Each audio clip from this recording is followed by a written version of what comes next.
HSC BMT একাদশ শ্রেণীর পরীক্ষার্থীরা হিসাব বিজ্ঞান রে অমিল খুবই ইজি। কিভাবে 7 মার্ক কমন পাবা, দেখো এই অঙ্কটা খুবই ইজি। তোমরা এই অঙ্কটা করতে পারলে 7 নম্বর পেয়ে যাবা। তো সবাই মনোযোগ সহকারে করো ক্লাসটা।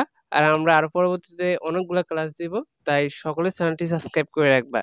দেখো এখানে রে অমিল দেওয়া আছে, তোমাদের মূলধন 40,000 টাকা, ব্যাংক জমা এখানে 24,000, তারপরে মজুরি 30,000, পণ্য ক্রয় 2,30,000। প্রত্যেকে এগুলা খাতায় নোট করবা।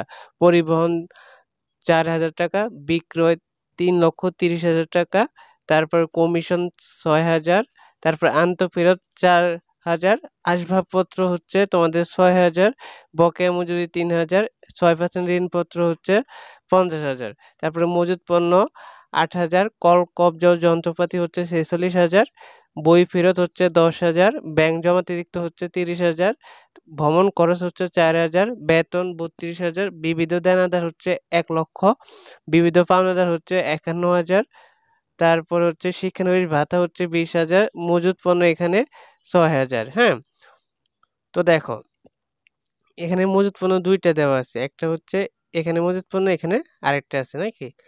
তো এটা হচ্ছে কোশ্চেন। এখন আমরা কিভাবে করব, দেখো তোমরা খাতালে প্রথমে লিখবা রেওয়া মিল 2016 সালের 30 জুন তারিখে। হ্যাঁ, এখানে উপরে লেখা আছে যে, তারপরে শিরোনাম লিখতে হবে প্রত্যেকেরই, তারপরে তোমরা ঘর করবা, কমিক নং দিবা, আর এখানে হিসাবের নাম, এখানে খতিয়ান পৃষ্ঠা, এখানে ডেবিট টাকা, এখানে ক্রেডিট টাকা, এগুলো লিখে নেবা।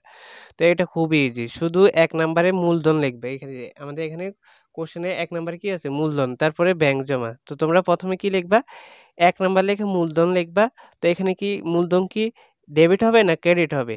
ক্রেডিট হবে, এই জন্য এখানে ক্রেডিট দিকে তোমরা 40,000 বসাই দিবা। আর যদি ডেবিট হতো তাহলে আমরা এখানে 40,000 বসাই দিতাম, এই যে এখানে টাকার পরিমাণ দেওয়া আছে। তো এইভাবে বসাই দিবা। এখন আমি বলতেছি পদ থেকে মিলাই নাও, খাতায় লেখো। আর মিলে তোমরা শেষে যে যোগফল করবা ওইটা ডেবিট আর ক্রেডিট দিক এক সমান হবে, এক সমান হতে হবে, তাহলে মনে করবো অঙ্কটা হয়েছে। তো মূলধন এখানে 40,000 ক্রেডিট, তারপরে ব্যাংক জমা এটা হচ্ছে ডেবিট হবে, মজুরি হবে 30,000 ডেবিট, তারপরে পণ্য ক্রয় এটাও ডেবিট হবে 2,30,000, পরিবহন এটাও ডেবিট হবে 4,000, তারপরে বিক্রয় ক্রেডিট হবে 3,30,000 টাকা। তো আমরা একটা ক্লাস দিয়েছি কিভাবে মনে রাখবা যে ডেবিট কোনগুলা ক্রেডিট কোনগুলা, ওইগুলা মুখস্থ করতে পারলে তোমরা অঙ্ক করতে পারবা। আর এগুলা করতে করতে মুখস্থ হয়ে যাবে। হ্যাঁ, তারপরে দেখো এখানে আমরা কয়টা বলেছি, 6টা, 1 2 3 4 5 6, না এখানে কয়টা, 1 1 2 3 4 5 6 নাকি। তো বিক্রয় 3,30,000, তারপরে 7 নম্বরে কমিশন হবে 6,000 ডেবিট, আন্তঃফেরত হবে ডেবিট 4,000, আসবাবপত্র ডেবিট 6,000।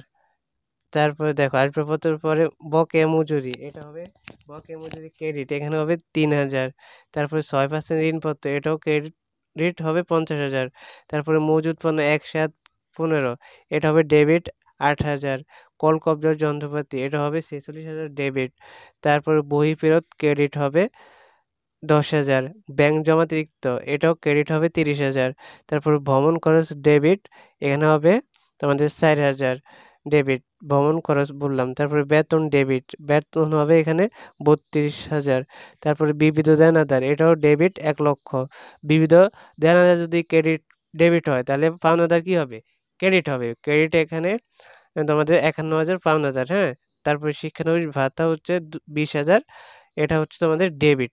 এখন সবগুলা যোগ করতে হবে, এই যে ডেবিটের পাশেগুলা আর হচ্ছে ক্রেডিটের পাশেগুলা সবগুলা যোগ করলে এখানে হবে 5,14,000, এখানেও যোগ করলে হবে 5,14,000।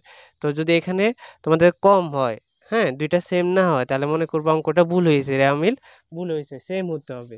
তো আশা করি তোমরা অঙ্কটা ভালো করে বুঝতে পেরেছো।